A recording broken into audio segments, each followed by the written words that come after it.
ഇന്നത്തെ ദിവസം സ്റ്റാർട്ട് ചെയ്തത് സ്ട്രെസ്ഫുൾ എക്സാം കൊണ്ടാണെങ്കിലും അവസാനിച്ചത് ഒരു ഇമോഷണൽ ഗുഡ് ബൈയിലായിരുന്നു. Hi all, I am Liyana, a second year MBBS student at Tashkent state medical university.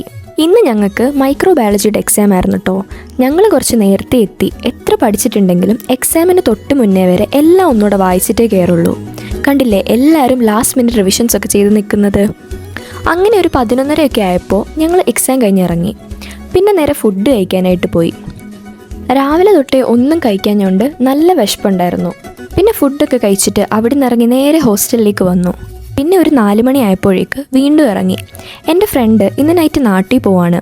So പോണേന് മുന്നേ ആളെ ഒന്ന് ജസ്റ്റ് കാണാൻ പോവാട്ടോ. അങ്ങനെ ഞാൻ ബറൂണി വന്ന് കുറച്ച് നേരം വെയിറ്റ് ചെയ്തിരുന്നപ്പോഴേക്ക് ആളെത്തി. പിന്നെ ഞങ്ങൾ നേരെ ബിസ്ട്രോയിലേക്ക് വന്നു. അവിടെ ഇരുന്ന് ലൈം ജ്യൂസൊക്കെ കുടിച്ച് കുറച്ച് നേരം കാര്യം പറഞ്ഞിരുന്നു. അത് കഴിഞ്ഞ് അവൾക്ക് നാട്ടിൽ കൊണ്ടുപോകാൻ കുറച്ച് ചോക്ലേറ്റ്സ് ഒക്കെ വാങ്ങാനായിട്ട് ഞങ്ങൾ എക്കോ ബസാർ വന്നു. അവിടുന്ന് ചോക്ലേറ്റ്സ് ഒക്കെ വാങ്ങിയിട്ട് ഞങ്ങൾ ഇറങ്ങി. 2 മാസം കഴിഞ്ഞ് വീണ്ടും കാണുമെങ്കിലും എന്തോ അവൾ പോകാൻ നേരം എനിക്ക് ചെറിയ സങ്കടമൊക്കെ വന്നു. ചില ആളുകൾ അങ്ങനെയാണ്, അറിയാതെ തന്നെ നമ്മുടെ ദിവസങ്ങളുടെ ഭാഗമായി മാറും.